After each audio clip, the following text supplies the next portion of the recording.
So I've been thinking a lot about my relationship with God and with the divine, with spirit. And for me, it's been a lifelong love.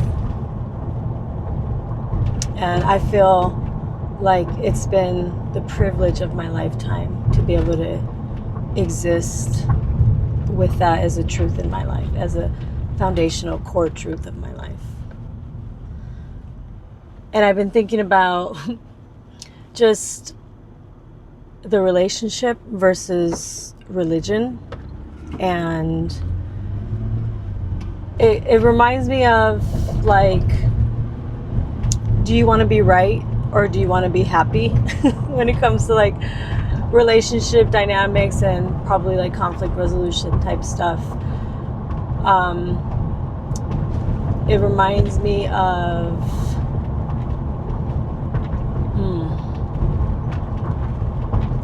how I talk about relationships and partners for me, and what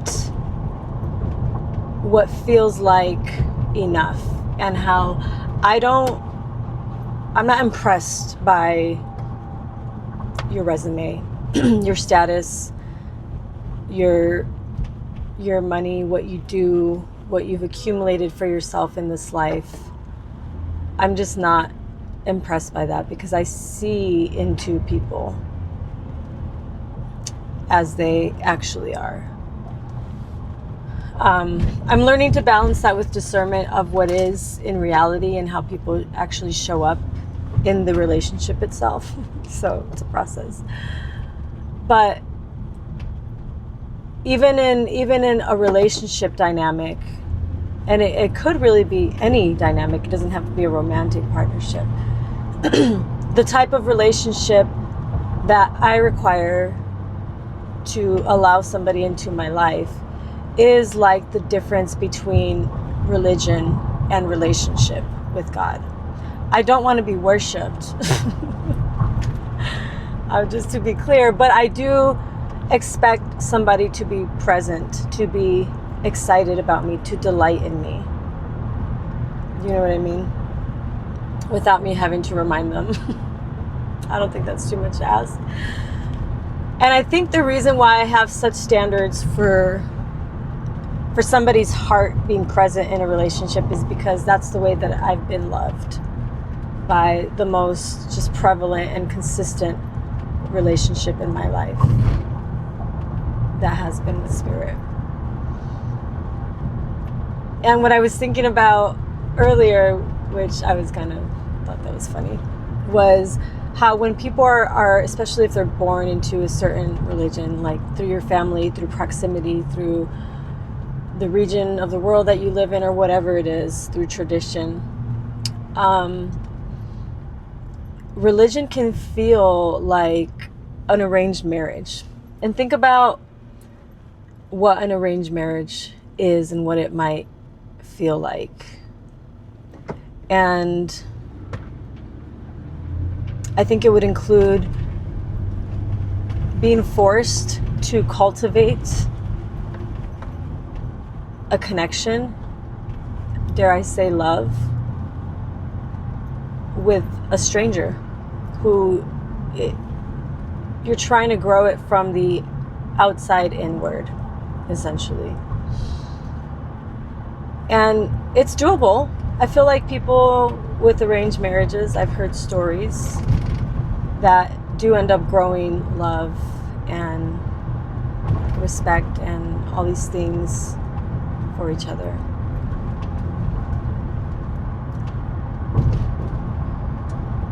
And perhaps in especially Western society, we put too much emphasis on romantic partnership in general. And that's not what it's about either. But I do feel like it has to be a surrender of the heart mutually, an offering, a holy reciprocity that doesn't feel like obligation, but an offering, like a genuine, here's my heart, And I love that song, Chasing Cars. If I just lay here, would you lie with me and just forget the world? Because it's just like, for me, that song reminds me of a lot of times what my heart space is when I go into those moments or those experiences with God of like, there is no agenda here. I'm not here to ask you for anything. I'm here to be with you and you be with me and let myself be held by you, be seen by you, fully seen and fully known and fully loved. You know what I mean?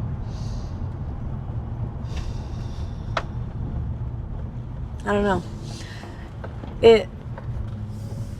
It means a lot to me, I think, to share this part of me, not for any other reason other than, like I said, it's been the greatest privilege of my life for me to be able to exist in a way where I can literally call God's heart my home. And my heart is the dwelling place for the Spirit of God to live with me, like continuously, like without ceasing. I think that's what that means. Pray without ceasing.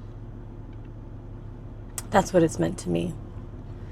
And there's just like this divine flow and dance, I think, when you can receive the invitation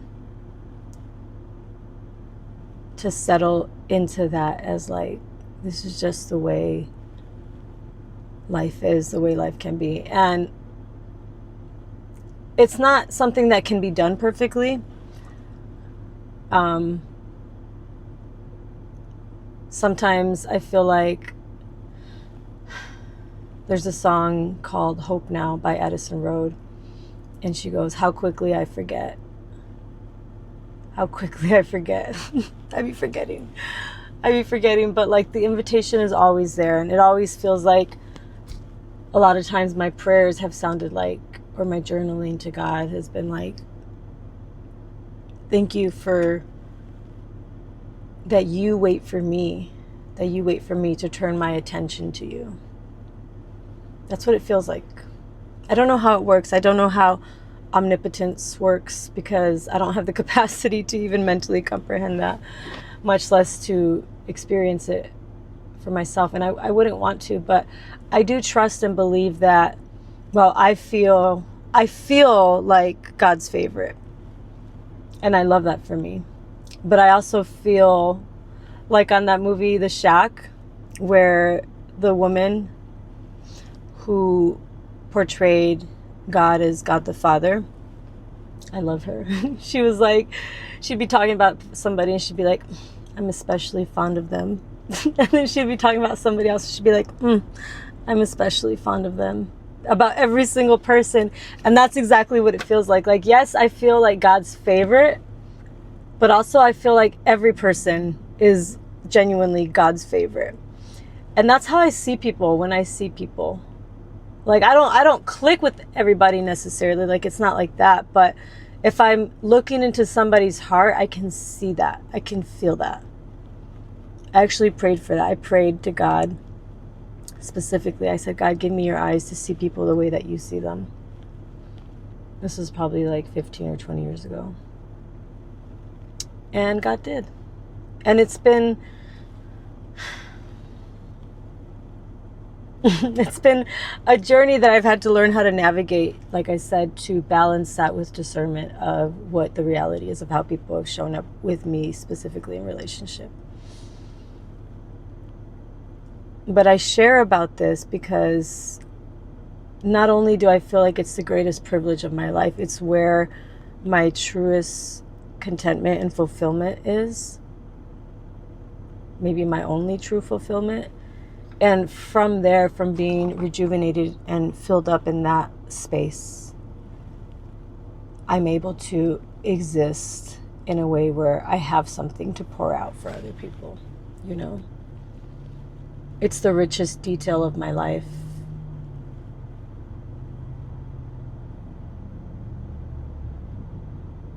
It's why I'm never alone. It's why I'm never bored. It's why I love being in solitude, because always in some way, through something, through someone, I feel like spirit is always communicating to me.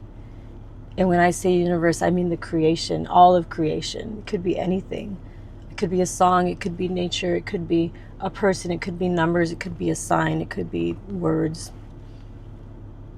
Where it's just like almost like an inside joke, like constant inside jokes. And it's beautiful. And I think that invitation in whatever genre that shows up for any given person is there. And I feel like because that's been my baseline relationship of my whole life, I feel like I don't know that any human being will ever show up in that way for me. And that's okay. You know, before I was even married the first time, I had thought of, because I've always been a writer, I thought about writing a book basically called He's Not God. And how, like, it's not fair to put a partner on the pedestal of your heart.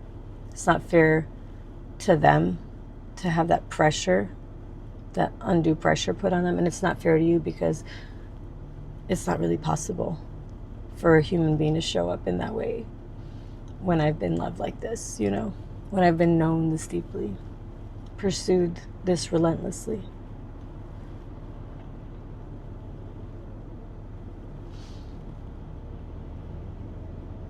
I think the invitation is for anybody who feels that calling to go inward. And I think you'd be pleasantly surprised at who you find waiting there for you. And even more surprised that they've been waiting for you there the entire time. Especially if you've been religious.